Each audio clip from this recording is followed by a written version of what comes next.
ආයිබෝවන් අද අපි කතා කරන්න යන්නේ හරිම ලස්සන හරිම අපූර්ව දෙයක් ගැන. අපි වටේ තියෙන සෝබාදහමේ දකින්න දේවල් පිටිපස්සේ හැංගිලා තියෙන රහස්කේතයක්. ඒ තමයි සම්මිතිය. ඉතින් අපි බලමු මොකක්ද මේ සුන්දර සංකල්පය කියලා. දැන් බලන්නකෝ මේ සමනලයා දිහා ඊට පස්සේ මේ කොලේ දිහා බලන්න. මේ දෙකම එකිනෙකට කොච්චර වෙනස්ද නේද?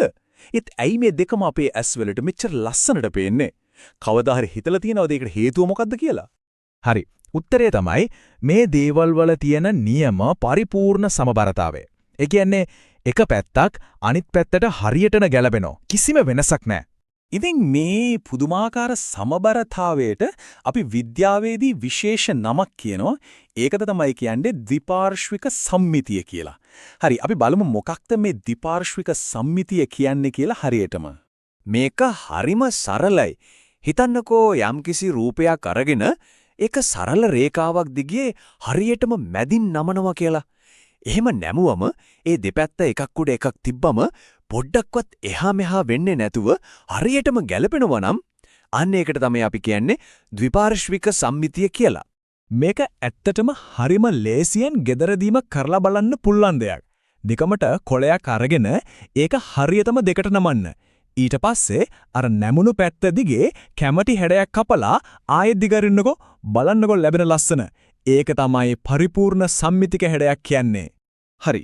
දැන් අපි කතා කරමු අර අපි හැඩයක් මැදින් නමනවා කිව්වනේ. අන්න ඒ මැද රේඛාව ගැන. ඒක තමයි මේ සම්පූර්ණ සමබරතාවයටම හේතුව. අපි රූපයක් හරියටම දෙකට බෙදෙන විදිහට හිතින් මවාගන්නේ මේ රේඛාවට අපි කියනවා සම්මිති අක්ෂය කියලා. මේකේ තියෙන විශේෂම දේ තමයි මේ සම්මිති අක්ෂය හරියට කණ්ණාඩියක් වගේ වැඩ කරන එක. එක පට්ටක දින දෙයම තමයි අනිත් පැත්තෙන් පරාවර්තනය වෙලා පේන්නේ. හරියටම කැඩපත් රූපයක් වගේ. ඊට මේ සම්මිති අක්ෂය ගැන මතක තියාගන්න ඕන ප්‍රධානම දේවල් ටිකක් තියෙනවා. එකක් තමයි ඒකින් රූපයක් එක හා සමාන කොටස් දෙකකට බෙදෙනවා. අනිත් එක ඒ කොටස් දෙක එකිනෙකේ කැඩපත් රූප වෙනවා. ඒ වගේම සමහර හැඩතලවලට එක සම්මිති අක්ෂයකට වඩා වැඩි ගාණක් තියෙන්නත් පුරුවන්. හැබැයි මෙන්න මේක හොඳට මතක තියාගන්න. අපිට හිතුන විදිහට රේඛා ඇඳලා ඒවට සම්මිති අක්ෂ කියන්න බෑ. ඒ රේඛාවෙන් රූපය හරියටම සමාන ගැලපෙන කොටස් දෙකකට බෙදෙන්නම ඕනේ. දැන් බලන්න මේ උදාහරණ. මේ ත්‍රිකෝණයේ තියෙන සිරස් රේඛාව හරි. ඒක සම්මිති අක්ෂයක්. හැබැයි අර සමචතුරස්‍රය ඇඳලා තියෙන රේඛාව සම්මිති අක්ෂයක් නෙවෙයි. එයි මොකද ඒක දිගේ නෙමුවොත් දෙපැත්ත හරියටම ගැලපෙන්නේ නැහැ. හරි. එහෙනම් අපි දැන් බලමු කොටු දැලක් ඒ කියන්නේ ග්‍රිඩ් එකක් පාවිච්චි කරලා කොහොමද මේ වගේ සම්මිතික හැඩතල හදන්නේ කියලා. හිතන්නකෝ අපිට සම්මිතික රූපයකින් භාගයක් දීලා තියෙනවා කියලා. අපි කොහොමද ඒකේ අනිත් භාගය ඇඳලා සම්පූර්ණ කරන්නේ? මේකට තියෙන හරිම සරල පුංචි රහසක්. ඒ තමයි කොටු ගණන් කරන එක. ඔව් කරන්න තියෙන්නේ එච්චරයි. අපි මුලින්ම කරන්න ඕනේ මැද තියෙන සම්මිති අක්ෂයේ ඉඳලා අපිට දීලා තියෙන හැඩේ හැම ලක්ෂයකටම තියෙන කොටු ගාන හොයාගන්න එක. දැන් බලන්න මේ උදාහරණය ඒ ලක්ෂ්‍ය අරන් බලමු. ඒක සම්මිති අක්ෂයෙන් ඉඳන් කොටු කීයක් ඈතින්ද තින්නේ? 1යි 2යි 3යි. කොටු 3ක්.